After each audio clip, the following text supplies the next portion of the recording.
This week, Russia has been dominated by the geopolitical news happening outside Russia, in the USA, Europe, Ukraine. Nevertheless, Russia continues erupting with news, events, things happening every day. Lots of crazy Russian news this week. But the most important one is Vladimir Putin giving an order to rid of all those who question him. And this time, it is serious.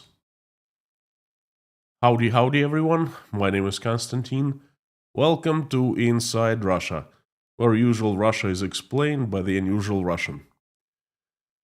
Well, this is not Friday. Usually, this news come out on Friday. This is Sunday, and this is another weekly news update. Welcome to Sunday. I give you crazy news updates straight out of the mad circus that Russia has unfortunately become. But first things first, there is no such absurdity that cannot be realized in Russia these days. Please remember that. About the news, I call them crazy news from Russia. The news of Russia that matter and that you will not find in any mainstream media. Now, without further ado, let's jump straight into the news. Let me start with Russia's biggest threat, quad robbers. I kid you not. Quad robbers are Russia's biggest threat. Or should I say, it was until last Friday. This quad robber existential threat for Russia started around last June. Before last June, no one even knew about who they were. But in June, all of a sudden,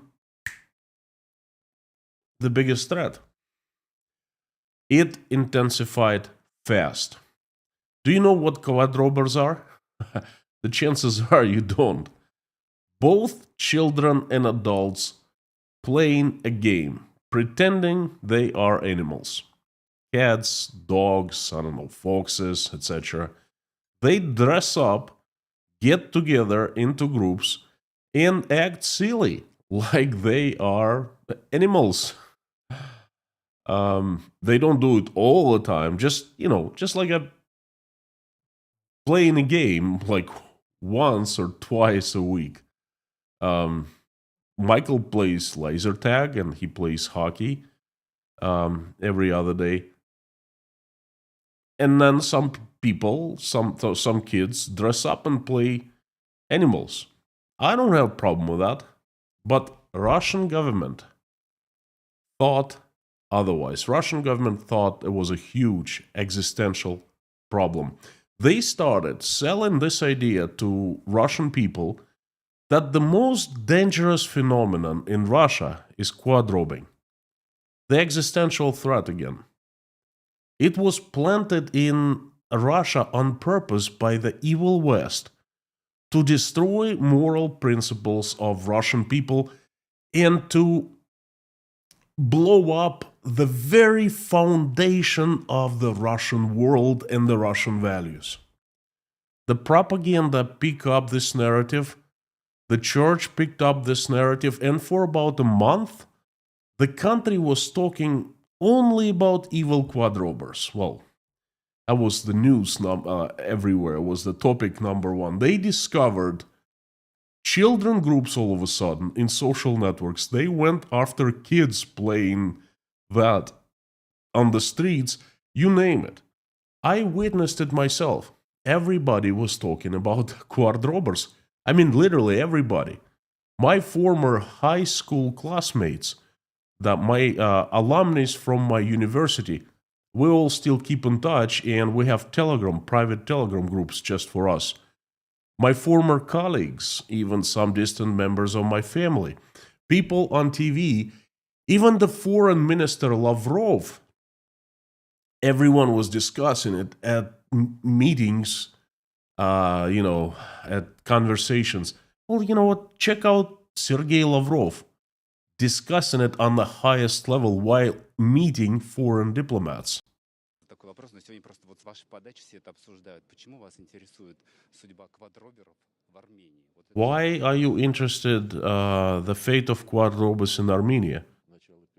I find it very odd. I had some time and I talked informally with my four colleagues from Armenia.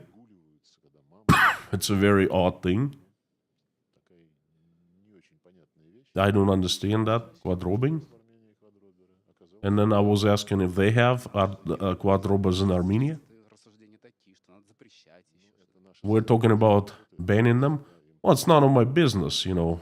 The Russian parliament will take care of that.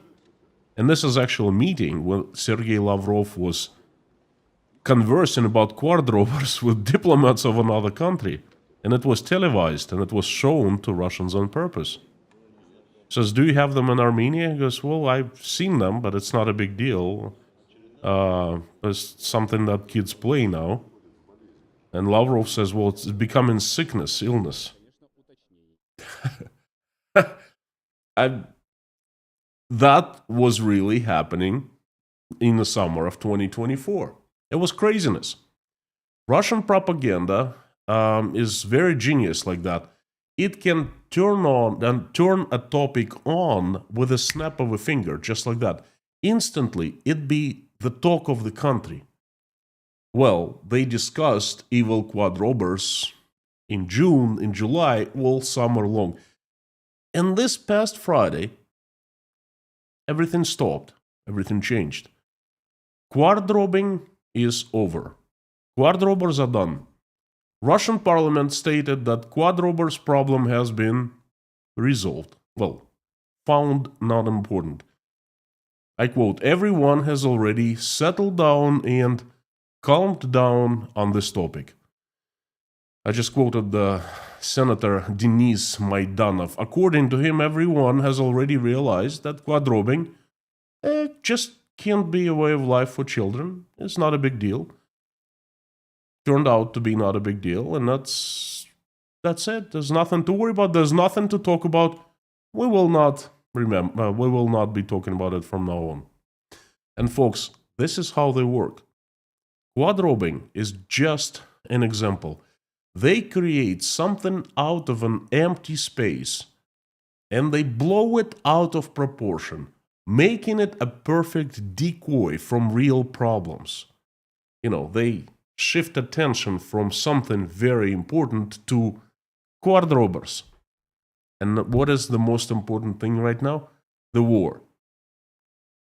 Russian men killing Ukrainian men every day. That was no. Instead, they're talking about quadrobots. But you know what?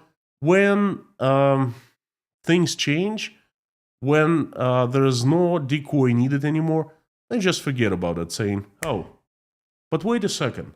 You were saying it was existential threat. The church was after it. You were after it. You know, you were saying it's nothing scarier than quadrobing. Forget about it. That's how they work. A few months later, they dismiss it as if the narrative never existed. And what amazes me, Russian people somehow follow it like sheep. Another news is about utilities. Another major breakdown in St. Petersburg this time. 600 tenement blocks with total over 50,000 residents were left without heat and hot water in Kalininski district of the city. And the reason for that was breakdown. This winter, Russia is having a wave of utility breakdowns. But you know what? It's different from last winter. There is very little known about these breakdowns. The state has learned last year's lesson. And again, Russian propaganda is brilliant like that. The media is banned from mentioning the breakdowns. The only way to learn about them is through local independent media Telegram channels. For example, there is one Telegram channel that I constantly go for the news, local news. It's the channel in Rostov-on-Don, the city where I was from. and it's called Rostov Glavny. They publish what happens in Rostov daily. It's still not a crime to publish utility breakdowns, but it is a crime to disobey the Kremlin propaganda orders. If you are a large media controlled by the state and financed by the state, and they give you narrative, you simply cannot disobey. If you're a small Telegram channel that you run by yourself or just a couple people, you still can talk about these things. But these small channels aren't controlled by the state, and in many cases they are anonymous. So you still can find a lot of interesting information there. But you really have to dig, and it takes time. And that's what I do every single day. Well, to finish about Russia's utilities today, also please take into consideration that Russia basically has been saved by an unusually warm winter this year. Still, in many cities and towns all over Russia, there are troubles with utilities. They break down. But if this winter was much colder, then, this would be a catastrophe. Still pretty darn bad, even though it's a warm winter. Another news is about slashing tires. Remember I made a video of an old lady acting as she is authority and not letting cars to cross the provincial line, the province border, screaming at the drivers that only her province residents are allowed in the province. And others, Russian citizens, from neighboring provinces, aren't allowed. I still think it's a pretty big deal because it shows that a lot of Russians are getting angry and they don't know how to channel their anger. And the easiest and the safest way is to spill your anger at your neighbors, at bystanders, at strangers that you see. And what I'm going to show you right now is same category. In Rostov-on-Don, a 60-year-old lady, well, it looks like she's 60-year-old or something like that, she walks the streets around midnight and slashes tires of parked cars. There is no rhyme or reason in her actions. The damage is done randomly. Check this out.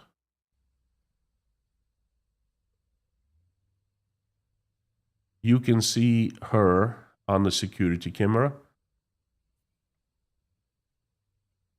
Right there. She comes to a car. And she looks around.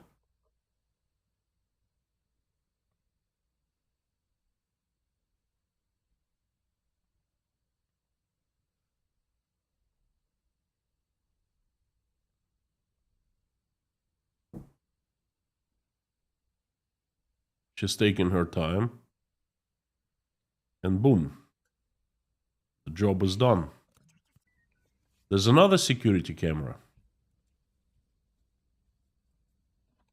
She's walking, looking around, looking for a car to slash tires.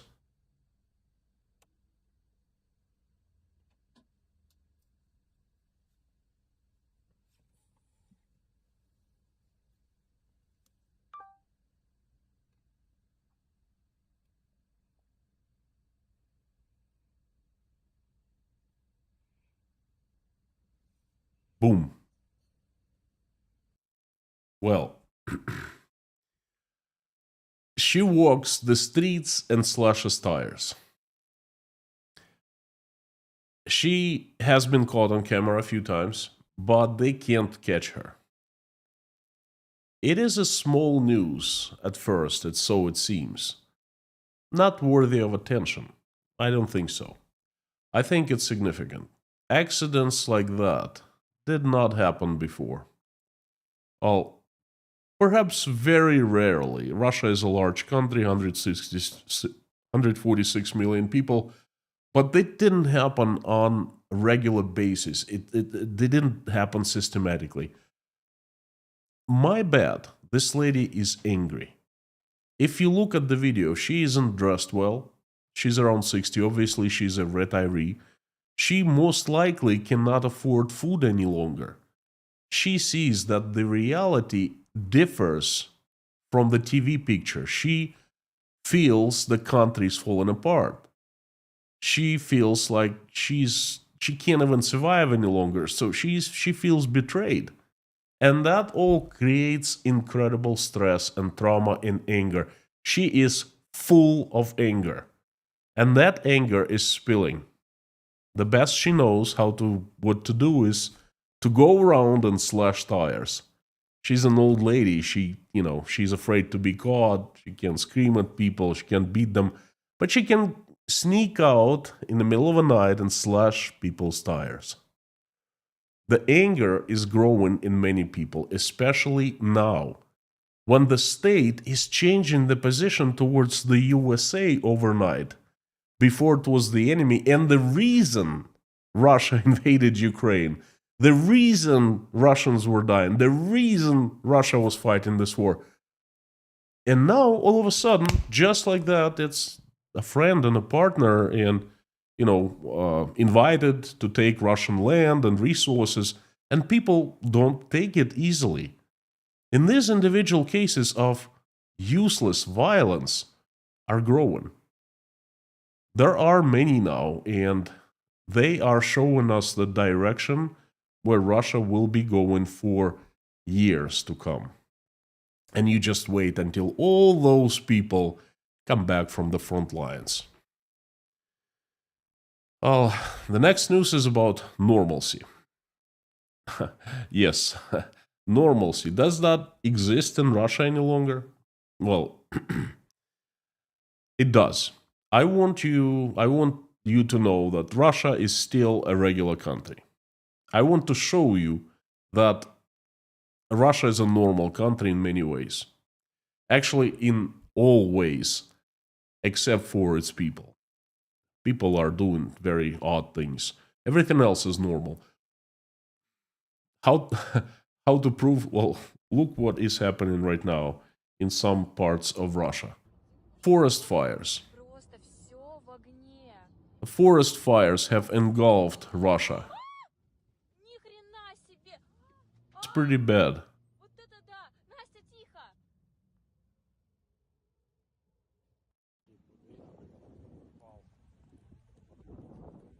Forest fires have engulfed Primorye, Russia's far east. In some villages, fire is approaching houses, and the drivers are forced to drive through very slowly, very carefully, and they see this fairly glow everywhere. It kind of reminds me of what happened in California not too long ago. The regional authorities have already introduced special fire protection mode regime in 14 districts of the province. The high alert regime has been declared in Nakhodka, that's a large city, southeast of Russia, not too far from Japan. There's one problem though. There aren't too many firemen, firefighters, as many have been mobilized and can be found in the front line in Ukraine. Some are still alive, and many are dead. Well, that's what you get when you invade another country, your neighbor, and start mobilizing your men left and right and sending them to die. You simply don't have anyone to fight fires. Moving on to the privacy news. I have a dream. Russia is going to lead the world in privacy news. Privacy laws, privacy policies. In 2025, Russian state is expected to create new laws making Russia the leader in personal privacy. Russian people will be protected. The most protected in the world. They'll be digitally untouchable. Someone please wake me up. Well, I'm sorry, I'm daydreaming a little bit. In reality, something different from what I just told you will happen in 2025 in Russia. A digital dossier will be compiled for all Russians under the age of 35, men and women. Russian state is launching the digital portfolio service to collect all personal data available. Data on education, achievements, jobs, extra activities, everything. This portfolio or dossier will include certificates, received diplomas, exam results. First, of course, it will cover students as the most unprotected part of Russian society. And later, it will be placed upon everyone under the age of 35 with information about their employment. And of course, filling out these forms or participating in this project will be strictly voluntarily. Oh, at least at first. But then it'll start to be automatic upon admission to educational institutions, schools, universities, colleges, and the data will be stored in the provinces where the facilities are stored. So Russians in 2025 will be even under more surveillance, even under more control from the Russian state. 1984, 2025 edition. Before moving to the next news, I'd like to share something personal with you. Usually at this time, I thank everyone for watching this video. I'm asking to like and comment. Well, before I do that, I want to share something personal. I made a video yesterday, and that video was me sharing my opinion on what happened in the White House a couple days ago with the US president and Ukrainian President Vladimir Zelensky. I basically took the facts and described them. And that video was not liked by quite a few people, and they let me know. They sent me quite a few hard messages saying, don't you ever touch our president, don't judge USA, and so forth. Don't bash USA. Some canceled their membership on Patreon. And I would like to tell you this. I never judge anyone. Because I try to live by the Bible. Don't judge and you will be not judged. But then what I do, I take facts and I present them to you, to the viewers. I give my personal opinions on the facts. And the events that I cover are all that concern Russia and Ukraine. What's going on between Russia and Ukraine. And if it concerns the United States and the USA somehow involved, then I cover it. And I use the approach, what I call the truth. There are two main approaches to making YouTube videos. The first one is widely used by many creators, and it's called YouTube marketing. Creators go and find out what people would like to watch and would like to hear from them. And there are many tools for that. And even YouTube tells us what we need to do to get more views and what kind of information we need to give people. I don't do that. I use the second approach. I tell the truth. And I remember what my mom taught me when I was a kid. She was always telling me, bitter truth is better than sweet lies. And that's what I do. I tell you the truth, and sometimes the truth is bitter. I really would like it to be sweet, but it doesn't happen all the time. Especially now in these hard times, truth comes bitter on many occasions. And I give you a promise. No matter what happens, no matter whether it's liked or disliked, I will be giving you the truth. I will continue doing so. No matter how bitter it is. This is life. And our life sometimes is bitter and sometimes is sweet. And my YouTube channel is about the truth. So I am thanking you, those of you who keep on watching my videos, who keep on commenting, who keep on engaging, who are still part of the Inside Russia, who still support me by buying coffees at buymecoffee.com, being patrons on Patreon, and supporting via PayPal. Thank you very much from the bottom of my heart. Thank you for your honest support. I promise I will be always there for you, giving you the truth, no matter how bitter or sweet that is. Thank you from the bottom of my heart. The next news. Jump back to the news. It comes from one of Russia's large manufacturers. It's always me, Konstantin, telling you how things are in Russia, and lately how bad things are in Russia. It was not always this case. If you remember, before the start of the war, I was telling you how I loved Russia, and I was sharing my love for my country with you. I was taking you to places. I was performing live streams from wonderful places of interest in Moscow and other cities all over Russia. Well, like I said, I give you the truth, and since February 2022, things have changed, okay? And that's me telling you how things in Russia is transforming to the worse. And right now it's pretty bad.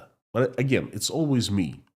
This time, I want you to listen to one of Russia's most respected and large manufacturers, Konstantin Babkin, the owner of Russia's largest combined harvester manufacturing plant and perhaps one of the world's largest plants, Rossельmash. This name is very dear to me. My father spent almost all his work life, 30 years, working at Rossельmash. He was in charge of train engines. I grew up with this name on my lips, Rossельmash, okay? Without further ado, this is what Babkin said in a recent interview. And I give him credit for being honest and not being afraid, because he said very, very bold things. He spoke about the failure of import substitutions program in Russia and the total crisis in the Russian manufacturing industry. According to Babkin, high-quality Western equipment in Russia has been replaced by much lower quality Chinese equipment. And new domestic plants have not started working. They have not been built as the government was promising 3 years ago. I quote, "One import was replaced by another. Yes, since the first wave of sanctions in 2022, we have had no real industry growth. Maybe something happened in the defense industry, in the military-industrial complex, but not in the civilian industries at all. Previously, Koreans, Germans, and Americans supplied cars. Now it's the Chinese. This is clear. It happens like this everywhere in other industries. We replace one import with another." I unquote. The manufacturing mogul also admitted that there is a serious decline in production at his plant, due to the failed policy of Russian leadership. I quote again, "Rossельmash sold 3,906 combine harvesters this year, the worst result in 10 years. And this is followed by a bad financial result and a bad turnover, and hence a reduction in investment in development. That is, both in units and in money, everything is bad. We are seeing a decline. The farmers have downturn in their moods and in their incomes, in their money. There are high interest loan rates, which also reduces competitiveness. Both Sberbank and Rossельхозbank Just so you know, it's the largest banks servicing agriculture. So both Sberbank and Rossельхоz, both Sberbank and Rossельхознадзор have now stopped issuing agriculture subsidized loans. All this affects the purchasing power of farmers. That's why 2024 was a difficult year. And the coming year, 2025, does not promise major improvements. It's most likely going to be even more difficult. I end quote. I really don't have anything to add to that. I've been saying exactly same thing for 3 years now. The manufacturing mogul is sharing his experience, his forecasts. What else for evidence of the economic tsunami do we need? This is not forecasts anymore. This is stating the facts. And by the way, there will be more news like that. Russia is simply full of news that are important because the country is changing fast. Things can change completely overnight.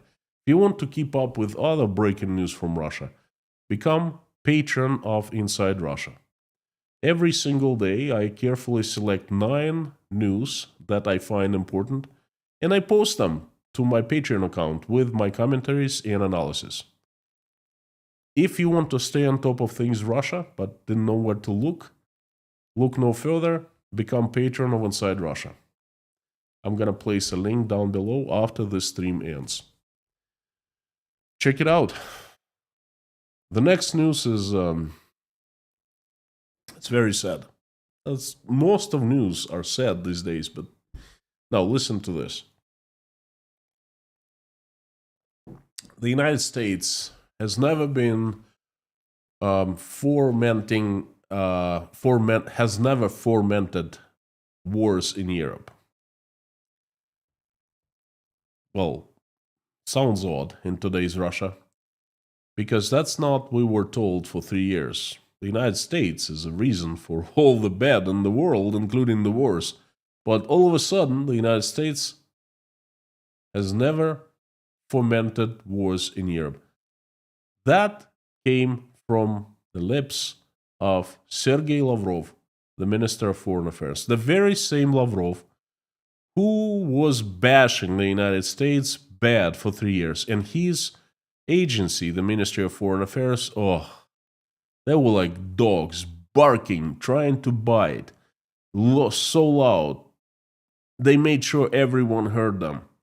They were going after the United States. And now, all of a sudden, the USA is a peaceful, nice country. According to the foreign minister, all these wars started because of European politics, colonization, wars, Crusaders, the Crimean War, Napoleon, the First World War, Hitler. If you look at history in retrospect, the Americans did not play such an inflammatory, incendiary role, Sergei Lavrov noted. Earlier, he repeatedly accused the United States of fomenting the conflict in Ukraine, bombing Yugoslavia, and inciting Georgia against Russia. And all of a sudden, magic in the air. The United States, good guys. It's the Europe, the bad guys. We have the bad guys, new bad guys in Russia. Well, okay. Eating my popcorn. Well, I think I have a mountain of popcorn behind me. I don't have to get the new one. This is insane. The next news comes from, well, just listen to this. This is even better than the previous news, okay, about America. This is both funny and sad.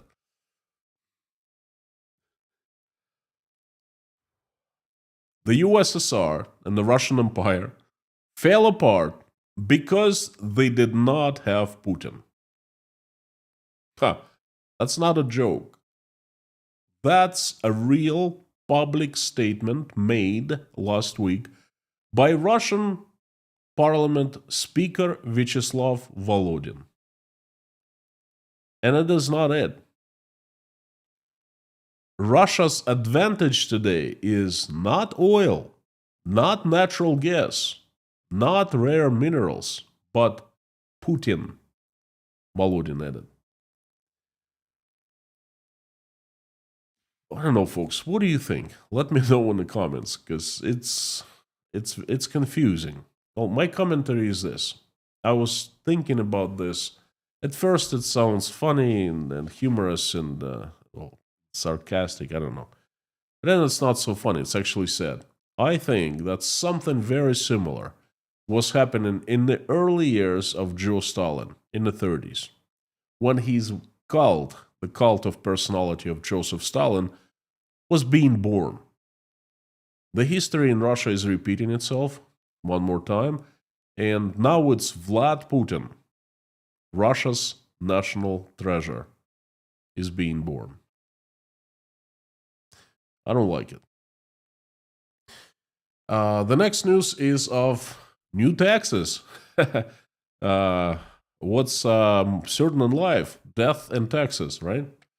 So, the authorities have reported a record 20% increase in tax collections from Russian people and Russian businesses in 2024. Yahoo! Federal budget received 56.3 trillion rubles, which is 20.3% more than was received in 2023. The main taxes are mineral extraction tax, 27.9% gain, federal sales tax, 21.6% gain, and personal income tax, 28.1% gain over last year. An increase in federal sales tax of over 20% indicates real inflation, okay? Whatever Rosstat, Russian Statistics Agency, tells you, throw it out of the door. Look at how much taxes, more taxes they collect, and you will understand the real rate of inflation. Further tax increases are expected in 2025, as you remember, well, you might remember that they completely overhauled the tax system in Russia, raising taxes tremendously. And this new system started being active January 1st of this year. So 2025 is going to be the record year for tax collection.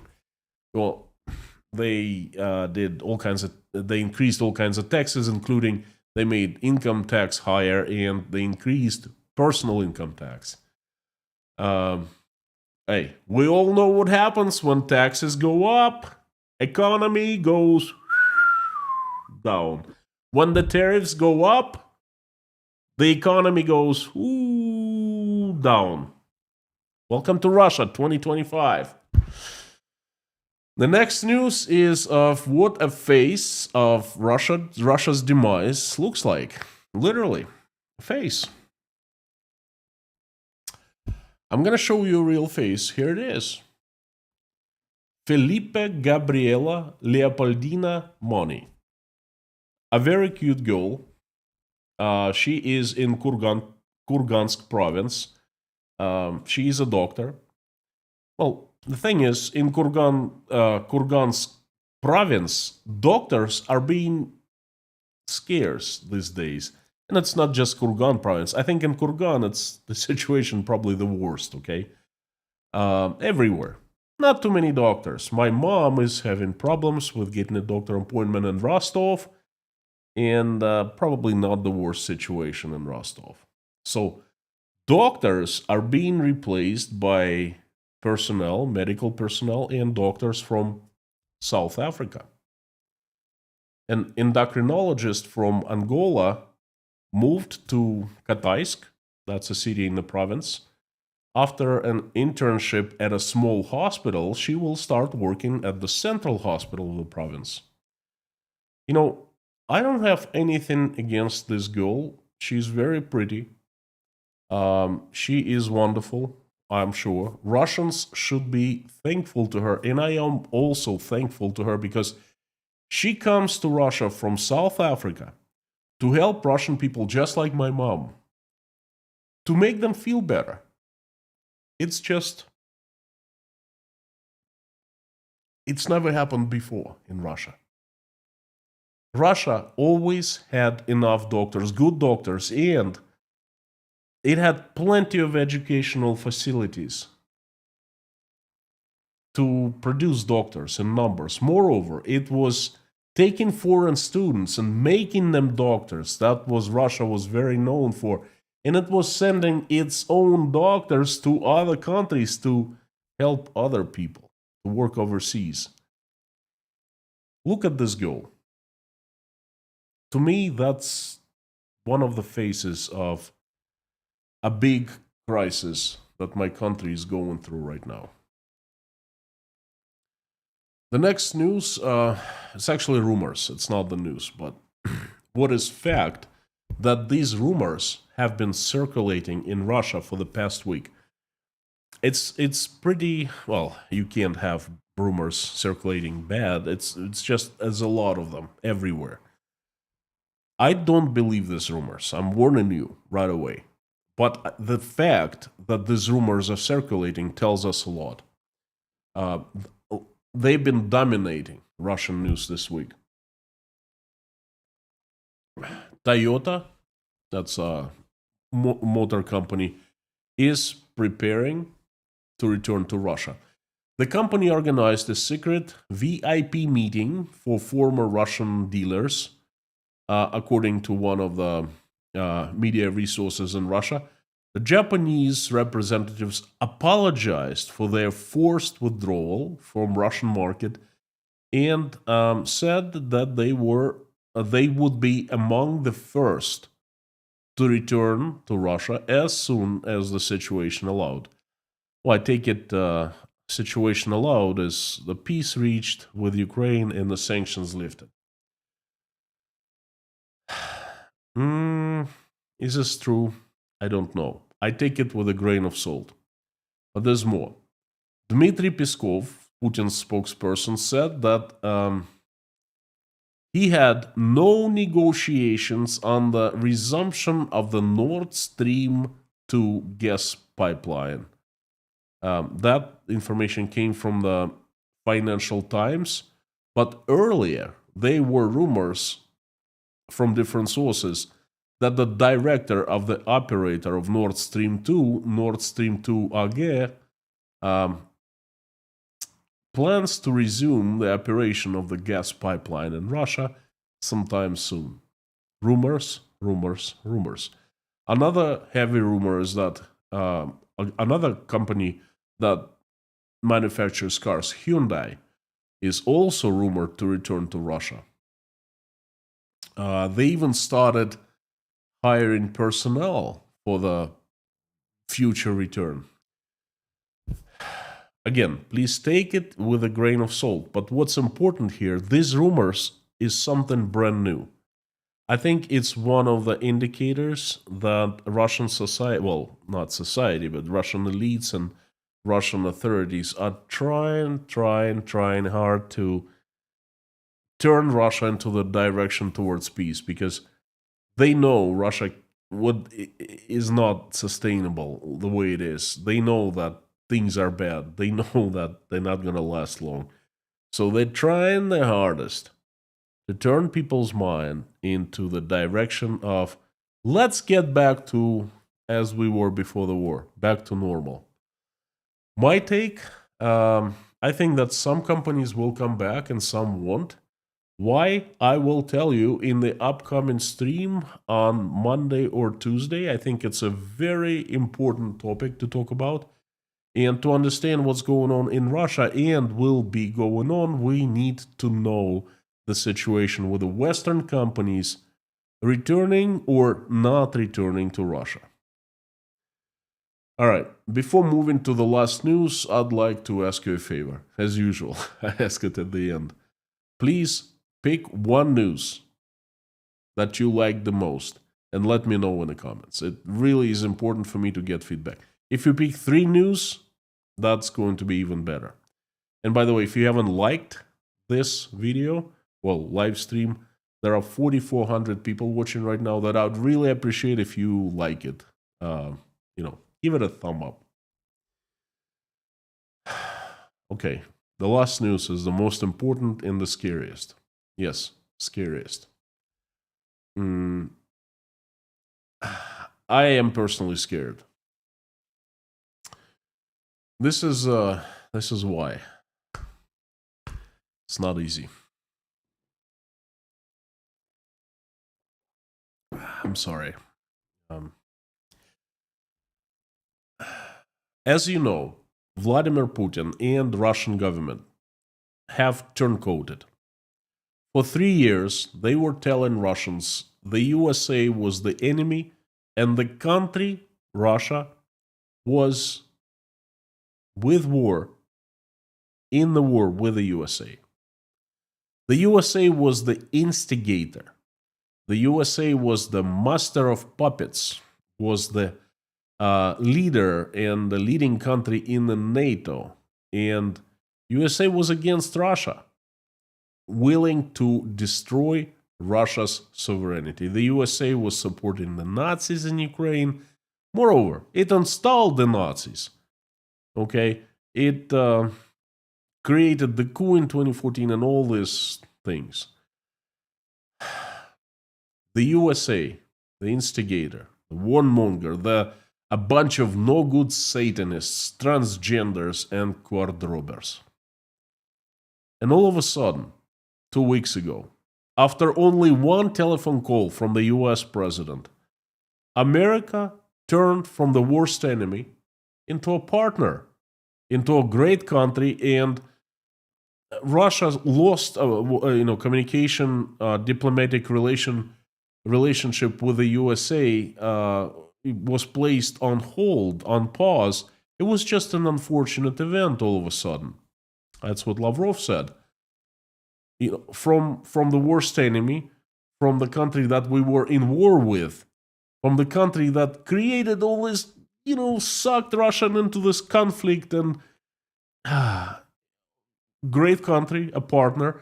Moreover, American companies are offered to take Russian natural resources, rare earth, and come back to Russia with investments. Quite a metamorphosis. There's a problem there. Vladimir Putin can sell Russians anything. Literally anything. But he sold them the war with Ukraine. Now if he did that, he can do absolutely anything. But a sale needs to be slow. It takes weeks, perhaps months, and takes all resources of Russian propaganda. You need to slowly turn people into this idea, to use 1,000 angles, 1,000 liars pretending to be telling the truth.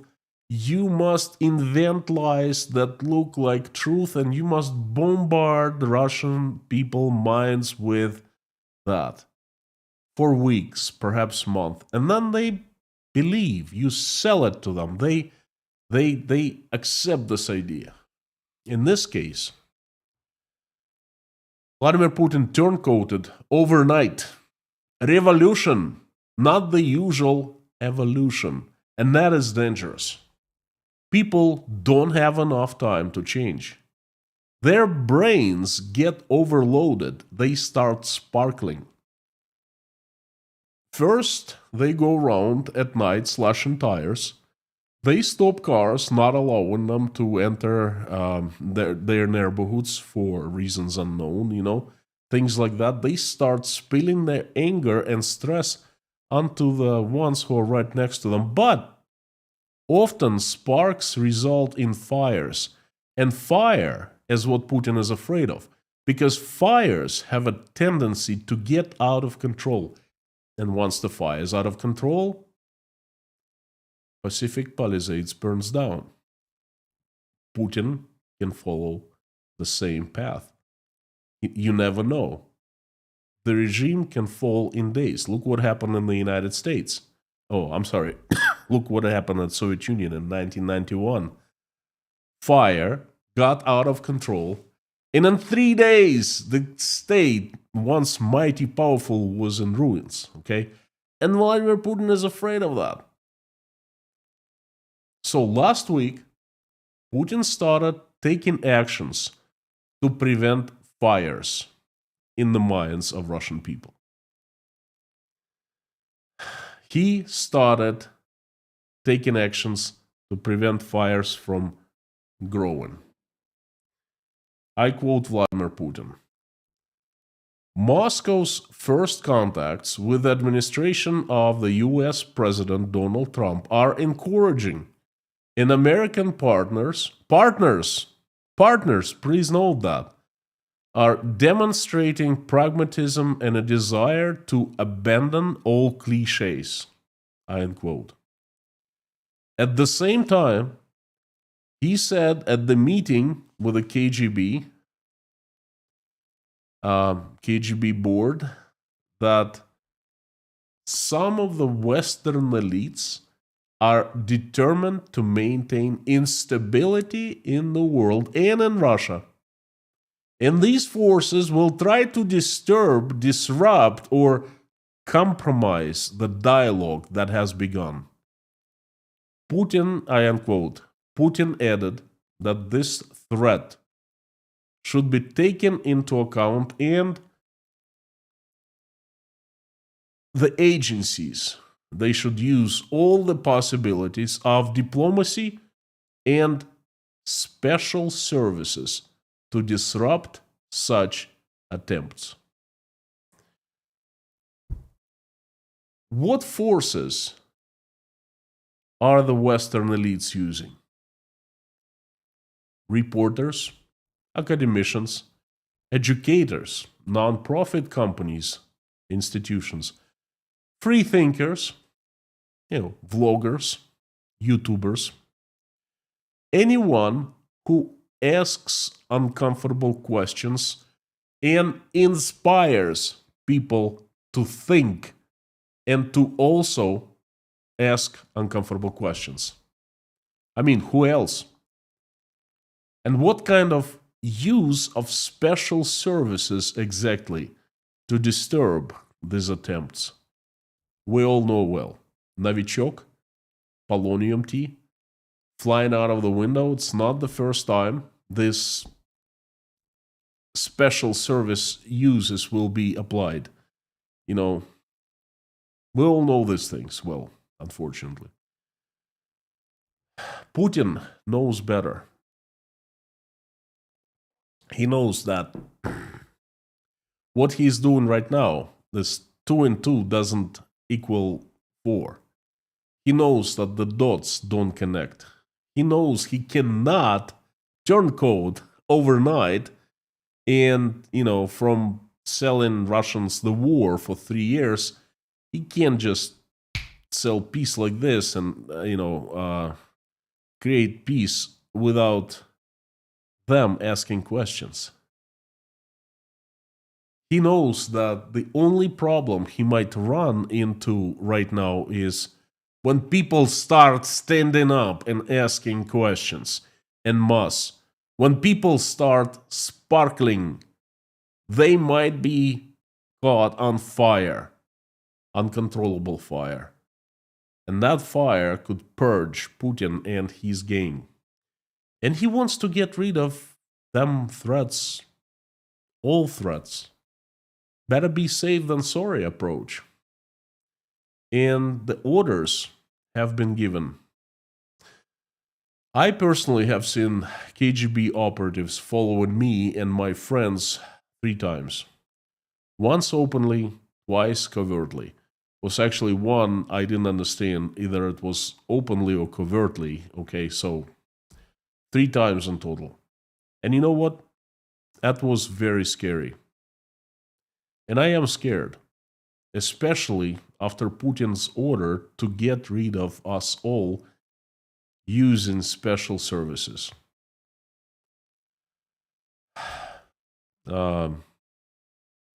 I want to say I want to be extra careful, but how can I, really? I'll see you soon. Carthago delenda est.